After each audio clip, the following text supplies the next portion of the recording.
Hello friends, welcome to my YouTube channel. Dear friends, last की जो हमारी video थी उसके अंदर हमने देखा था मीनिंग ऑफ पार्टनरशिप और पार्टनरशिप की कैरेक्टरिस्टिक्स। ठीक है। और जो हमारी आज की वीडियो है इसके अंदर हम बात करेंगे फ्रेंड्स पार्टनरशिप डीड के बारे में। किसके बारे में बात करेंगे? पार्टनरशिप डीड के बारे में, कि पार्टनरशिप डीड क्या होती है, क्या क्या इसके अंदर लिखा होता है, ये सारी बातें। तो पहला पॉइंट है फ्रेंड्स कि partnership comes into existence by an agreement, यानी पार्टनरशिप एक्सिस्टेंस में कब आती है? एक एग्रीमेंट के थ्रू आती है। ठीक है। एग्रीमेंट हम ओरल भी कर सकते हैं और रिटर्न भी कर सकते हैं। दोनों में बेटर कौन सा है ये आपको अच्छे से पता है। कौन सा है? Written agreement. ठीक है। थर्ड पॉइंट आपको ध्यान रखना है कि written agreement is called partnership deed. ये ध्यान रखना कि जो हमारा रिटर्न एग्रीमेंट होता है उसी को हम क्या बोलते हैं फ्रेंड्स? पार्टनरशिप डीड बोलते हैं। ठीक है। एग्रीमेंट तो हम दो तरीके से कर सकते हैं, ओरल भी और रिटर्न भी, लेकिन जब रिटर्न कर लेते हैं, ठीक है, यानी जब रिटर्न एग्रीमेंट कर लेते हैं तो वही हमारा क्या बनता है? Partnership deed. ठीक है। नेक्स्ट है it specifies the terms and condition of the partnership. ठीक है। यानी कि जो हमारा पार्टनरशिप डीड होता है, जो हमारा ये रिटर्न एग्रीमेंट होता है, ये क्या करता है? हमारी जो पार्टनरशिप होती है उसकी टर्म्स एंड कंडीशन स्पेसिफाई करता है, यानी बताता है। ठीक है, कि जो प्रॉफिट होगा वो कैसे डिस्ट्रीब्यूट होगा, कोई पार्टनर अगर एक्स्ट्रा वर्क कर रहा है तो उसको सैलरी देनी है या नहीं देनी है, कैपिटल पे इंटरेस्ट अलाउ किया जाएगा या नहीं किया जाएगा, किस रेट से किया जाएगा। तो ये सारी बातें हमें कौन बताता है फ्रेंड्स? Partnership deed. ठीक है।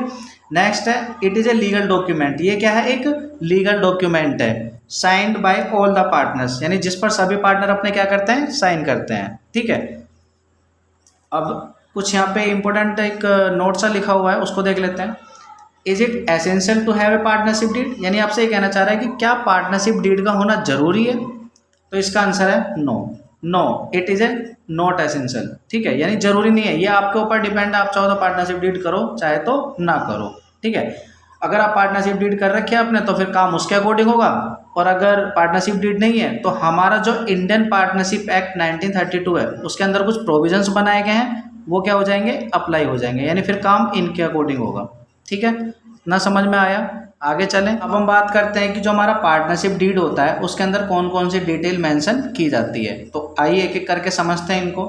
तो सबसे पहला पॉइंट है names and addresses of the partners. ठीक है, यानी जो हमारे पार्टनर्स हैं उनका क्या क्या नाम है और उनका क्या क्या एड्रेस है, तो वो हमें पार्टनरशिप डीड के अंदर क्या करना होता है? मेंशन करना होता है, लिखना होता है। सेकंड है name and address of the firm, यानी फर्म का नाम और एड्रेस भी लिखना होता है। Third capital contribution by each partner, यानी जो हमारे पार्टनर हैं उन्होंने कितनी कितनी कैपिटल कंट्रीब्यूट की है उसको भी मेंशन करना है। नेक्स्ट है कमेंसमेंट ऑफ पार्टनरशिप, यानी पार्टनरशिप कब स्टार्ट हुई उसको भी मेंशन करना है। नेक्स्ट है प्रॉफिट शेयरिंग रेशियो, यानी वो रेशियो जिस रेशियो में वो बिजनेस के प्रॉफिट को क्या करने वाले हैं? शेयर करने वाले हैं, तो उसको भी हमें पार्टनरशिप डीड के अंदर मेंशन करना पड़ता है। ठीक है। नेक्स्ट है rate of interest on capital if allow, यानी जो कैपिटल है उस पर जो इंटरेस्ट हम अलाउ करेंगे किस रेट से करेंगे उसको भी मेंशन करना है। नेक्स्ट है rate of interest on drawing, यानी जो ड्राइंग पे इंटरेस्ट हम चार्ज करने वाले हैं वो किस रेट से करेंगे अगर चार्ज करना है तो।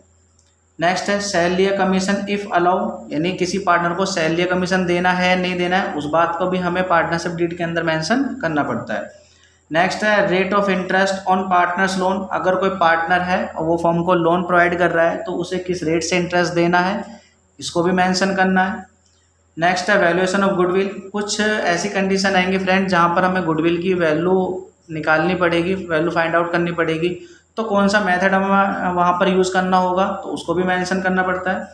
नेक्स्ट है ड्यूरेशन ऑफ पार्टनरशिप, यानी पार्टनरशिप आप कितने टाइम के लिए कर रहे हो, ठीक है, उसको भी मेंशन करना है। और नेक्स्ट है rights and duties of partners, यानी पार्टनर की जो राइट्स और ड्यूटी है उसको भी हमें पार्टनरशिप डीड के अंदर मेंशन करना पड़ता है। बात करते हैं कि अगर पार्टनरशिप डीड ना हो तो फिर कैसे काम होगा पार्टनरशिप के अंदर।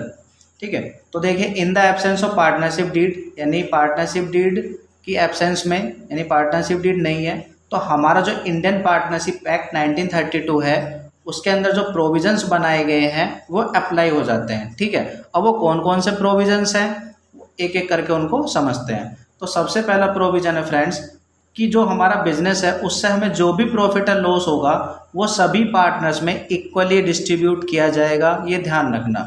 ठीक है, यानी जब पार्टनरशिप डीड नहीं होगा तो वहाँ पर हमें जो भी प्रॉफिट या लॉस होगा वो हमें सभी पार्टनर्स में कैसे डिस्ट्रीब्यूट करना है? इक्वली। ठीक है।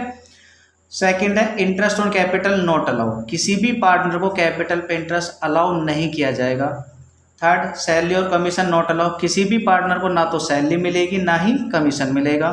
Interest on drawing not charge, ठीक है, यानी जो ड्राइंग होगा उस पर इंटरेस्ट चार्ज नहीं किया जाएगा। और नेक्स्ट है जो इम्पोर्टेंट भी है, लोन बाय ए पार्टनर, यानी अगर कोई पार्टनर है और वो फर्म को लोन देता है और पार्टनरशिप डीड नहीं है, ठीक है, तो वहाँ पर उस पार्टनर को फर्म 6% पर एनम के हिसाब से इंटरेस्ट देगी, ठीक है।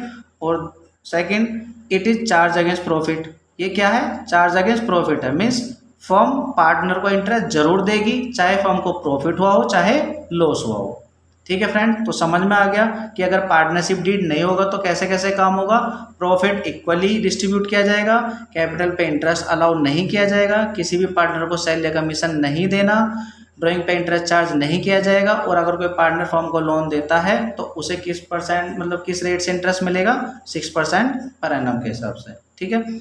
तो फ्रेंड्स इस वीडियो में बस इतना ही। अगर आपको वीडियो अच्छी लगी हो तो प्लीज़ लाइक कीजिए, कमेंट कीजिए और चैनल को सब्सक्राइब कर दीजिए। Thank you so much.